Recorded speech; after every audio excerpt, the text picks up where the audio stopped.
ఇత్తనం బాగుందా బాగాలేదా? ఇప్పుడు వరకు అయితే బాగానే ఉంది. నీకేమనిపించింది మనసారా చెప్పు. చెప్పట్లే బాగానే ఉంది. కాపు ఆగాల, ఇప్పుడే కాపు పడుతుంది. ప్రతి ఒక్కరు అక్కడ కాపుకి అయితే కాదు. ఓకే, ఇప్పుడు ఈ వంతున కాపు ఖచ్చితంగా దిగితే ఎన్ని క్వింటాలు అయింది అనుకుంటారు? గోపి ఇదిగో చూపిస్తారా, ఆ నారు ఆడు పడుతుంది. అలాగే ఏ నారు? వేరేదా? అది బాగాలేదా? ఓకే, ఈ ఇత్తనం బాగుందా? బాగానే ఉంది.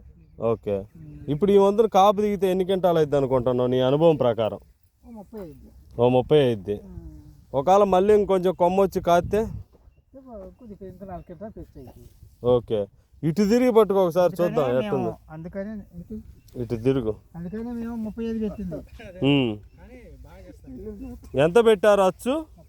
35. చెట్టు మధ్య దూరం ఎంత పెట్టారు? 20 అంగుళాలా?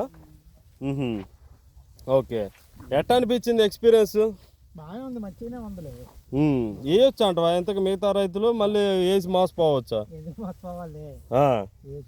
ఎందుకంటే మరి బాగుంటే మీరు బాగుందని చెప్పాలి. వేరే రైతులు అంటారు, అందుకని నీ మనసులో ఉన్నమాట. అది నీ మనసులో బాగాలేదనుకో, బాగాలేదనే చెప్పేసి ఇబ్బంది ఏం లేదు. మంచిగానే ఉంది. ఎటా మంచి కెమికల్స్ ఎంఎన్సి మందులు కొడుతున్నావా? ఎట్టా సంగతి? మంచిగా కొడతా. అదే మంచి క్వాలిటీ ఉంది చేను. నాగార్జునలో చెప్తా, ఈ ముడత కంట్రోల్ కావట్లేదు. పైపేనా? బాగానే ఉన్నాయి, కింద ఉన్నాయి. ఓకే, మీరు ఈ సంవత్సరం అసలు ఈ ఇత్తనం ఎందుకు వేసారు? గోపి ఇలా ఇత్తనంటావు, వదిలే నారియమన్నా నారు పోయలే గోపి దగ్గర తెచ్చా. ఓకే, ఇంతకీ మీరు చిన్నప్పుడు ఎప్పటి నుంచో పొలం పని చేస్తుంటారు? 40 ఏళ్ళ బట్టి వేస్తున్నారు. పర్లేదా ఈ ఇత్తనం? ఎవరితో పుట్టిపోయింది తోట మీద. ఇయ్యడు కూడా ఈ ఎకరం ఏదలుచుకోలే, వద్దనుకున్నా. ఏదైనా మనోడు వద్దనుకున్న వాళ్ళందరి చేత వేయించిండు. అది కూడా కొత్త ఇత్తనం, వద్దనుకొని నారు పోయలే. జనరల్ గా రైతులు కొత్త ఇత్తనం అంటే నమ్మరు కదా? నమ్ముతారు, ఒకసారి 2 చూస్తేనే నమ్ముతారు. కాబట్టి ఈ 4 ఎకరాలు ఎత్తే ఒక సంవత్సరం 3 ఏళ్ళ కింద ఊరికి సాగుడే సాగుడు. ఈ సంవత్సరం ఒక్కటి కూడా లేదుగా చెట్టు. 10 లక్షలు పోయినాయి 2 ఏళ్లలో. ఈ సంవత్సరం ఒక్కటి కూడా సావటం లేదుగా. మీ చుట్టుపక్కల ఏరియాలో ఎక్కువ సస్తున్నాయి అంటున్నారు అందరూ. అన్న మీ దాంట్లో ఏమన్నా తగిలిందా చావు? చావు అయితే ఏం లేదు కదా, మొక్కలు సావటం అయితే ఏం లేదు కదా. వైరస్ పరిస్థితి ఏంది? ముందు చెప్పలేము. ఇవాళ డిసెంబర్ 1వ తారీఖు 2025. అంటే యావరేజ్గా మీరు చేను వేసి 90 రోజులు అవుతుందా? 90 రోజులు పైరు అవుతుంది. కాబట్టి వైరస్ అయితే ఇప్పటి వరకు అయితే ఏం లేదు. కాబట్టి చావుడు కూడా ఏం లేదు. ఓకే, ఇప్పుడు మనం కంపెనీ అన్ననే ఒక క్వశ్చన్ వేద్దాం.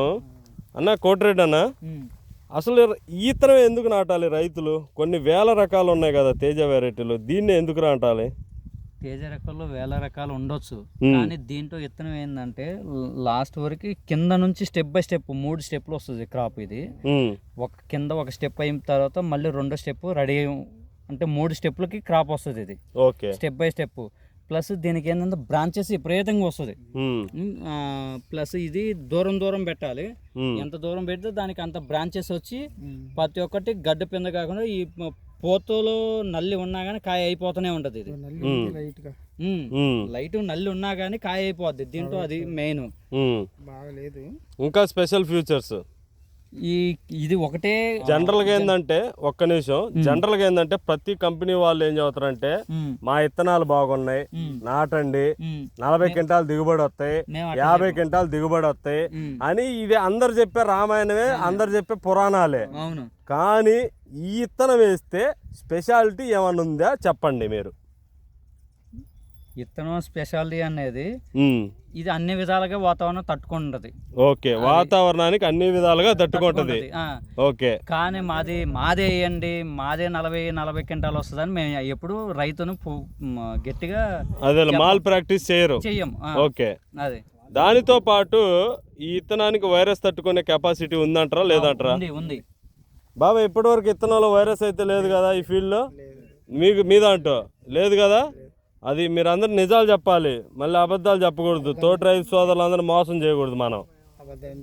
అది కాబట్టి మీరు చూస్తున్నారు కదా, వైరస్ తట్టుకునే కెపాసిటీ ఉంది. దానితో పాటు విల్ట్ అంటే మొక్క చచ్చిపోయే గుణాలు అనేది ఈ ఫీల్డ్లలో ఎక్కడ చూసినా కానీ లేవు. సో ఇదే స్పెషాలిటీ. అంటే ఈ విత్తనం వేసుకోవడం ద్వారా జనరల్గా అందరూ చెప్తా ఉంటారు 40 క్వింటాలు అవుతాయని, కానీ ఇది చెప్పకుండా 40 క్వింటాలు అవుతుంది ఈ వెరైటీ.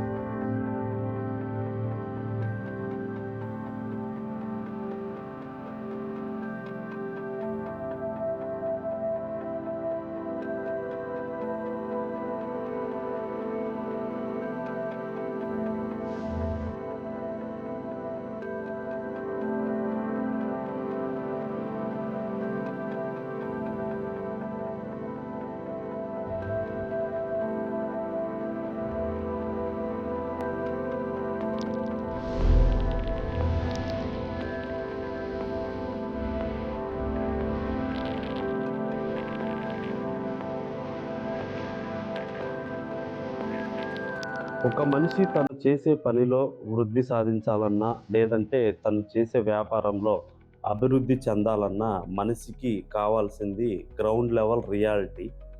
సో అందులో భాగంగానే ఈరోజు మీరు చూస్తున్నటువంటిది ఒక చేలో ఏదో ఒక మూలన ఒక కాసిన కొమ్మను పట్టుకొని ఊపితే, లేదంటే దాంతో ఫోటో దిగితే అది రీల్ అవుతుంది.